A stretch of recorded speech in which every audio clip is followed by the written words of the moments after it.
A few moments later.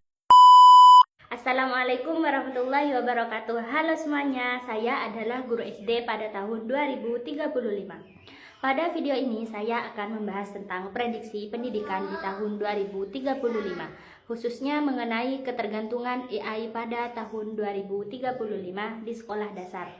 Dampaknya, nilai yang harus dipertahankan, serta bagaimana jika saya menjadi guru SD di tahun 2035. Menurut saya, perkembangan teknologi terutama AI akan semakin maju dan sangat membantu kehidupan manusia, termasuk dalam dunia pendidikan. Tetapi di balik kemudahan itu ada tantangan besar yang perlu dihentikan, yaitu kemungkinan siswa menjadi terlalu tergantung pada AI. Menurut saya ada dua fenomena yang kemungkinan besar terjadi pada tahun 2035. Satu, ketergantungan terhadap AI di tahun 2035 nanti, siswa mungkin akan sangat terbiasa menggunakan AI untuk membantu belajar, mengerjakan tugas, mencari jawaban, bahkan menjelaskan pelajaran secara otomatis. Hal ini memang memudahkan karena siswa bisa belajar lebih cepat dan mendapat informasi dengan mudah. Tetapi jika digunakan secara berlebihan, siswa bisa menjadi malas berpikir sendiri dan terlalu mengandalkan teknologi. Misalnya ketika ada tugas sekolah, siswa langsung meminta jawaban dari AI tanpa mencoba memahami terlebih dahulu. Jika hal ini terus terjadi, kemampuan berpikir kritis, kreativitas anak bisa menurun. Nah, selanjutnya ada analisis dampak yang pertama, dampak positif. Walaupun memiliki resiko, AI juga memiliki dampak positif. Pertama, AI dapat membantu siswa memahami materi dengan lebih cepat. Misalnya, siswa dapat belajar sesuai kemampuan masing-masing tanpa harus malu bertanya. Kedua, guru juga lebih membantu dalam pembelajaran menjadi menarik, kreatif, dan interaktif.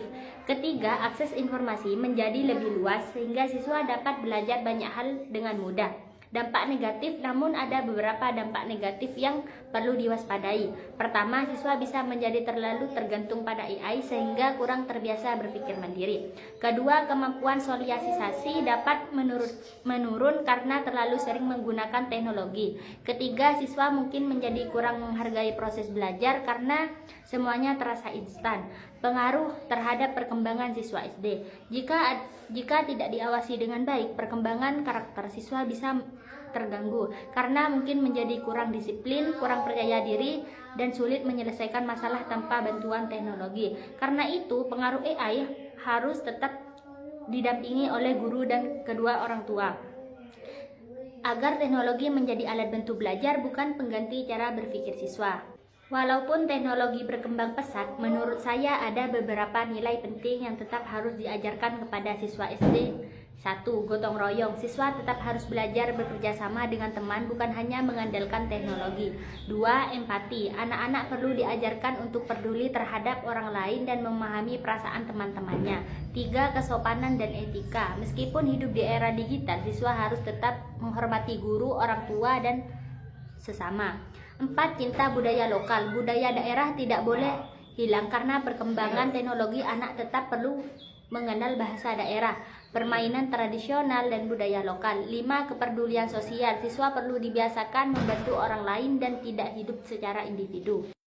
Jika saya menjadi guru SD pada tahun 2035, yang saya akan lakukan agar siswa tetap menjadi manusia yang cerdas sekaligus berkarakter, agar menggunakan AI sebagai alat bantu bukan sebagai pengganti proses belajar. Saya akan mengajarkan siswa untuk tetap berpikir sendiri sebelum menggunakan AI. Saya juga akan membantu belajar yang lebih aktif seperti diskusi kelompok, praktik langsung permainan, edukasi, dan kegiatan sosial agar siswa tidak hanya fokus pada teknologi. Selain itu, saya akan mengajarkan pentingnya sopan santun, tanggung jawab, dan empati supaya siswa tidak hanya pintar secara akademik tetapi juga memiliki karakter yang baik.